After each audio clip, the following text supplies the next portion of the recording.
നന്ദി, യേശുവേ സ്തോത്രം. എൻ്റെ വീട് കോട്ടയം ജില്ലയിലാണ്, പൊൻകുന്നത്താണ്. രാധാദേവി അന്തർജനം. ഞാനൊരു ബ്രാഹ്മണ സ്ത്രീയാണ്.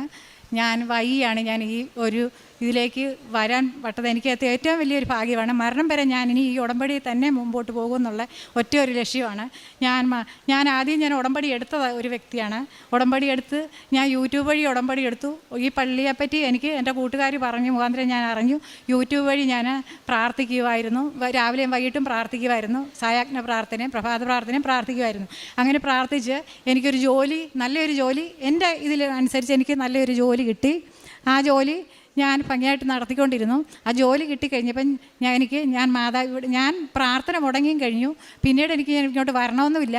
വരാമെന്നും പറഞ്ഞാണ് ഞാൻ അമ്മയോട് അപേക്ഷിച്ചത്. പക്ഷേ ജോലി കിട്ടിയിട്ട് എനിക്ക് ഇതിരിക്കാൻ 2 അവധിയുള്ളായിരുന്നു എനിക്ക് മാസം. പക്ഷേ എങ്കിലും ഞാൻ 2 അവധി ഉണ്ടായിട്ട് ആ അവധിയിൽ ഞാൻ എൻ്റെ വീട്ടിലേക്ക് പോയി. എൻ്റെ കാര്യങ്ങൾ, പേഴ്സണലായിട്ടുള്ള കാര്യങ്ങളെല്ലാം നടത്താനുള്ള എനിക്ക് കിട്ടി. ഞാൻ എന്നിട്ട് അമ്മയെ കാണാനുള്ള വൈകി ഞാൻ വരാൻ. അത് കഴിഞ്ഞ് വീണ്ടും അമ്മയെ വിളിച്ച് എന്നിട്ടെങ്കിലും പ്രാർത്ഥിക്കുന്നുണ്ട്. അമ്മയെ വിടുന്നില്ല, കൈവിടുന്നില്ല. എങ്കിലും ഞാൻ കൂടുതലായിട്ട് അമ്മയെ അഭയം പ്രാപിക്കുന്നില്ലെന്നേ ഉള്ളൂ. ഞാൻ പ്രാർത്ഥിക്കുന്നുണ്ട്. അങ്ങനെ പ്രാപിച്ച് വീണ്ടും എനിക്കൊരു ജോലി കിട്ടി. ജോലി കിട്ടിക്കഴിഞ്ഞിട്ടും ആ ജോലി കിട്ടിക്കഴിഞ്ഞപ്പോഴും എൻ്റെ മനസ്സിൽ വിചാരിച്ച് ഞാൻ പ്രാർത്ഥിച്ചിട്ട് എനിക്ക് ജോലി കിട്ടിയല്ലോ എന്നുള്ള ആ ഒരു അപ്പം എനിക്കും എൻ്റെ ഫ്രണ്ട്സിനും കൂടെ ഒരുമിച്ച് ഒരു സ്ഥലത്ത് ജോലി കിട്ടണമെന്നായിരുന്നു ആഗ്രഹം. 15 വർഷമായിട്ട് ഞങ്ങൾ ഒരുമിച്ച് ജോലി ചെയ്തിട്ട് പിരിഞ്ഞ് 15 വർഷമായിട്ട് അവർ കാണാതെ നിന്നൊരു കുട്ടിയാണ്. അത് കഴിഞ്ഞപ്പോൾ നമ്മൾക്ക് ഒരുമിച്ച് ജോലിക്ക് പോകാമെന്ന് പറഞ്ഞ് ഒരുമിച്ച് ഞങ്ങൾക്ക് എങ്ങും കിട്ടുകയെന്ന് പറഞ്ഞു. അവസാനം ഞങ്ങൾ മാതാവിൽ ഈ യൂട്യൂബ് വഴി പ്രാർത്ഥിച്ച് പറഞ്ഞു, മാതാവ് ഞങ്ങൾക്ക് 2 പേർക്കും കഴിഞ്ഞ 23 ജനുവരി മാസം 30-ാം തീയതിക്കുള്ളിൽ ഞങ്ങളെ ജോലിക്ക് വേണ്ടി ഞങ്ങളെ 2 പേരെയും കൂടെ ഒരിടത്ത് വിളിക്കണേ മാതാവ്, ഞങ്ങളവിടെ വരാമെന്ന് പറഞ്ഞ് പ്രാർത്ഥിച്ചതിൻ്റെ അടിസ്ഥാനത്തിലാണ് ഫസ്റ്റ് ഞങ്ങൾക്ക് 2 പേർക്കും ജോലി കിട്ടിയത്. ആ ജോലി കിട്ടിയിട്ടും ആ ജോലിയാണ് ഈ മാതാവിലേക്ക് ഞാൻ വന്നില്ല. മാതാവിനെ ഞാൻ മറന്നു. ഞങ്ങൾ 2 പേരും മറന്നു. ആദ്യം അവൾ ആ ജോലിയിൽ നിന്ന് പോയി, ഞാനും ആ ജോലിയിൽ നിന്ന് പോയി. എനിക്കിത് കണ്ടിന്യൂ ആയിട്ട് ചെയ്യാൻ പറ്റിയില്ല, മുടങ്ങിപ്പോയി.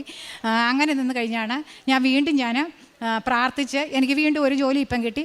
അതിലും വലിയൊരു നല്ല ജോലിയാണ് കിട്ടി. മാതാവിനെ പ്രാർത്ഥിച്ച് എനിക്ക് കിട്ടി. അങ്ങനെ ആ ജോലി മുമ്പോട്ട് പോയിട്ടും മാതാവിനെ മറന്നെന്ന് പറഞ്ഞാൽ പ്രാർത്ഥിക്കുന്നുണ്ട്. പക്ഷേ എനിക്കിങ്ങോട്ട് വരണമെന്നുള്ള ആ ഒരു ഇത് തോന്നുന്നില്ല. എന്തോ എനിക്ക് സമയം കിട്ടുമ്പം നന്മ നിറഞ്ഞവരെ ചെല്ലും, വിശ്വാസ പ്രമാണം ചെല്ലും, അത്രമാത്രം. അല്ലാണ്ട് വലുതായിട്ടുള്ള ഒരു ഇത് വെക്കുന്നില്ല. ഞാൻ എൻ്റെ കാര്യങ്ങൾ മാത്രം അങ്ങ് ചെയ്യുക. അങ്ങനെ നിന്ന് കഴിഞ്ഞപ്പോഴാണ് കഴിഞ്ഞ ആഗസ്റ്റ് മാസം 29-ാം തീയതി എൻ്റെ അക്കൗണ്ടിൽ നിന്നൊരു 7,000 രൂപയോളം നഷ്ടപ്പെട്ടു. അപ്പോൾ എനിക്കിത് അറിഞ്ഞുകൂടായിരുന്നു, എന്താണെന്നുള്ളത് അറിഞ്ഞുകൂടായിരുന്നു.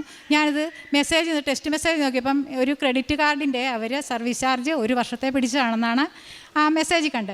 ഞാൻ അന്നേരം തന്നെ ബാങ്കിലേക്ക് വിളിച്ചപ്പോൾ പറയുന്നത് ഇങ്ങനെ കാർഡിൻ്റെയാണ്. അപ്പം ഞാൻ ആ കാർഡ് ഇതുവരെ യൂസ് ചെയ്തിട്ടില്ല. അതിൻ്റെ കാലാവധി 30 വരെയുണ്ട് ആ കാർഡിൻ്റെ കാലാവധി. അപ്പം ഞാൻ ബാങ്കിൽ വിളിച്ച് പറഞ്ഞ കാർഡ് ക്യാൻസലാക്കിയാലേ ഇതുള്ളൂ, അപ്പം പൈസ തിരിച്ച് കിട്ടുകയില്ല. ഞാൻ പറഞ്ഞു വേണ്ട, തിരിച്ച് കിട്ടണ്ട, എനിക്ക് ആ കാർഡ് ഒന്ന് ക്യാൻസലാക്കി തന്നാൽ മതിയെന്ന്. അങ്ങനെ അതിപ്പം പറഞ്ഞു മേഡം ഇവിടെ വന്ന് ക്യാൻസലാക്കിയാൽ മതിയെന്ന് പറഞ്ഞ് ഞാൻ ഓണത്തിൻ്റെ 19-ാം തീയതി വെക്കേഷന് ഞാനും എൻ്റെ അനിയത്തിയും കൂടെ പോയി അത് ക്യാൻസലാക്കാനായിട്ട് അവിടെ ചെന്നു. ക്യാൻസലാക്കാനായിട്ട് ചെന്നപ്പം നവംബർ മാസം ചെല്ലാനാണ്. ഒക്ടോബർ 3-ാം തീയതി ക്യാൻസലാക്കി തരും, അന്നേരം അവിടെ വന്നോളാൻ പറഞ്ഞു. അങ്ങനെ അവിടെ 3-ാം തീയതി ചെന്ന് കഴിഞ്ഞപ്പം പറയുന്നത് അത് ശരിയായിട്ടില്ല, പിറ്റേ ദിവസം വരാൻ പറഞ്ഞു. 4-ാം തീയതി 4-ാം തീയതി ചെന്ന് കഴിഞ്ഞപ്പം കാർഡ് അവർ നോക്കിയിട്ട് പറഞ്ഞു എൻ്റെ അക്കൗണ്ടിൽ നിന്ന് 6,000 രൂപയോളം ക്രെഡിറ്റ് കാർഡ് എടുത്ത് ആരോ യൂസ് ചെയ്തിട്ടുണ്ടെന്നുള്ളത് പറഞ്ഞു. അതിന് പെട്ടെന്ന് എനിക്കൊരു ഇതായി. ഞാൻ കാർഡ് ക്യാൻസലാക്കാൻ കൊടുത്തതാണ്, എന്നിട്ട് ഈ പൈസ ഇത്രയും പോയി.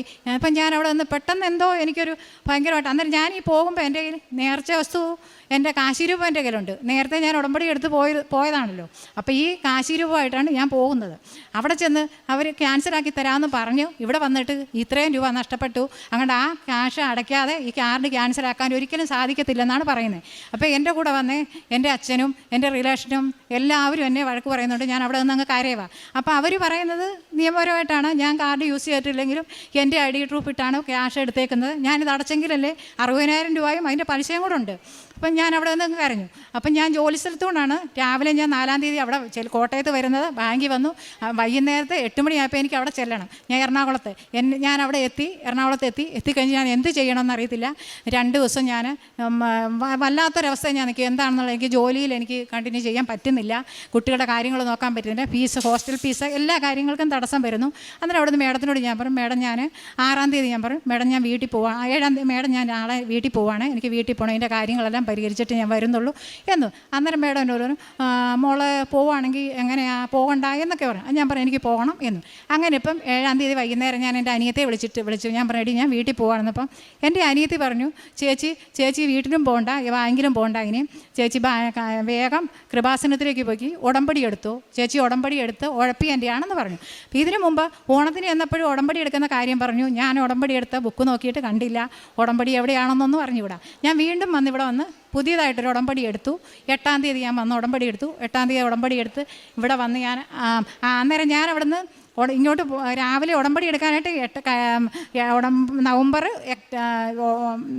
8-ാം തീയതി ഞാൻ ഇവിടെ വരുന്നു. ഉടമ്പടി എടുക്കാൻ രാവിലെ വന്നു കഴിഞ്ഞപ്പം ഉടമ്പടി എടുക്കാൻ വരുന്ന ഒരാൾക്ക് ഒരു ചെറിയൊരു ഹാൻഡ് ബാഗ് മാത്രം മതിയല്ലോ, സാധാരണ വേറെ ഒന്നും വേണ്ട, പൈസ മതി. ഞാൻ 2 പ്രാവശ്യം ഞാൻ എൻ്റെ അലമാര തുറന്നിട്ടും വീണ്ടും ഞാൻ എന്ത് ചെയ്തു, എനിക്കെന്തോ മാതാവ് എന്നെ തോന്നിക്കുന്നതായിരിക്കാം എന്നല്ലാണോ ഇപ്പോഴെനിക്കത് തോന്നുന്നുണ്ട്. ഞാൻ ആ ബാങ്കിലെ പാസ്ബുക്കും ക്രെഡിറ്റ് കാർഡിൻ്റെ നമ്പരും എന്നെ വിളിച്ച കോളുകളും എൻ്റെ ആ സാറിൻ്റെ നമ്പറുകളും എല്ലാം എടുത്ത് ഞാൻ എൻ്റെ ഈ ബാഗിനകത്ത് സുരക്ഷിതം വെച്ചിട്ട് ഞാൻ ഇതും കണ്ടാണ് ഞാൻ ഇവിടെ ഉടമ്പടി എടുക്കാൻ വരുന്നത്.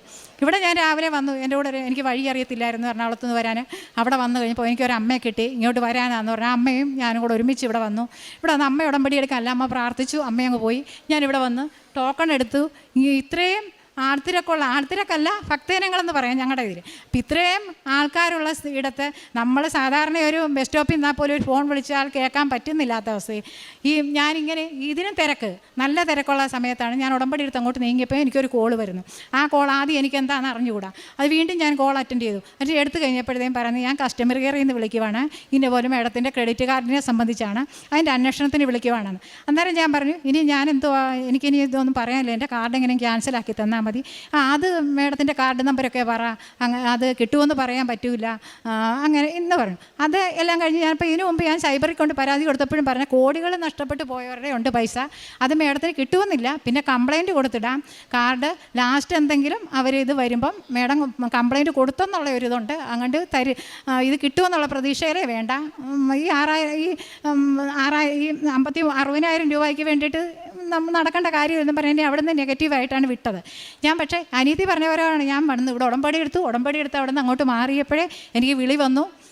ഞാൻ ഉടമ്പടിക്കകത്ത് ആദ്യം വെച്ചത്. അന്നേരം എനിക്ക് തോന്നി എൻ്റെ മാതാവ് എന്നിൽ അനുഗ്രഹിച്ചു. ഞാനിവിടെ മണ്ണി കാല് കുത്തി ഉടനെ അനുഗ്രഹിച്ചു എന്നുള്ളത് എനിക്ക് ഞാൻ വേഗം 2 മണി 1:45 വരെ ആ കോള് ഞാൻ സംസാരിച്ചു. അന്നേരം എനിക്ക് എൻ്റെ മനസ്സിലുണ്ട്, എനിക്ക് ഉടമ്പടി എടുക്കാൻ പറ്റുമല്ലേ, ഞാൻ ഈ കസ്റ്റമർ കെയറുമായിട്ട് സംസാരിച്ചിരുന്നു കഴിഞ്ഞ് അമ്മ എൻ്റെ ഉടമ്പടി എടുക്കുന്നതിൽ നിന്ന് പിൻവലിക്കുവാണോ എന്നെല്ലാം എൻ്റെ മനസ്സിൽ ഇങ്ങനെ തോന്നി. പക്ഷേ ഓരോ ക്വസ്റ്റ്യനുകൾ ചോദിക്കുമ്പോൾ എനിക്കത് പറയാൻ പെട്ടെന്ന് സാധിച്ചു. എൻ്റെ ബാഗിൽ നിന്ന് ഞാൻ അക്കൗണ്ട് നമ്പർ എടുത്തു, ഞാൻ ക്രെഡിറ്റ് കാർഡിൻ്റെ നമ്പർ എടുത്തു, പോയ ഡേറ്റുകളെല്ലാം ഞാൻ നോക്കി പറഞ്ഞു. ഒരു ബുദ്ധിമുട്ട് ആ കേൾക്കുന്ന ആർക്കും ബുദ്ധിമുട്ട് വന്നില്ല, എനിക്കും ബുദ്ധിമുട്ട് വന്നില്ല. അതെല്ലാം മാതാവ് എനിക്ക് സാധിച്ചു വന്നു. ഞാൻ 20-ാം തീയതി ഡേറ്റ് വെച്ചു. 20-ാം തീയതിക്കുള്ളിൽ എനിക്കത് യാതൊരു വിധത്തിലുമുള്ള ബാധ്യതകളും ഇല്ലാതെ ആ കാർഡ് എനിക്ക് ക്യാൻസലാക്കി തരണേ എന്ന് പറഞ്ഞു. എല്ലാവരും പറഞ്ഞു നടക്കുകയില്ല, അത് നമ്മൾ പൈസ അടയ്ക്കണം എന്നാണ് പറഞ്ഞത്. അന്നേരം ഞാനും അത് ഞാൻ മാതാവെ വിശ്വസിച്ച് ഞാൻ എടുത്തു. എനിക്ക് 18-ാം തീയതി ആയപ്പോഴത്തേക്ക് എനിക്ക് മെസ്സേജ് വന്നു, കാർഡ് ക്യാൻസലായെന്ന് പറഞ്ഞുള്ള മെസ്സേജ് വന്നു. എനിക്ക് ഇതിൽ കൂടുതൽ എനിക്കൊന്നുമില്ല. ഞാൻ പിന്നെ ഞാൻ ഇവിടെ നിന്ന് ഉടമ്പടി എടുത്ത് പോയി കഴിഞ്ഞ് പിറ്റേ ദിവസമാണെന്ന് തോന്നുന്നു, അച്ഛൻ രാവിലെ 5:30 മുതൽ അച്ഛൻ്റെ ഉടമ്പടി അത് ഞാൻ കേൾക്കുന്നുണ്ട്.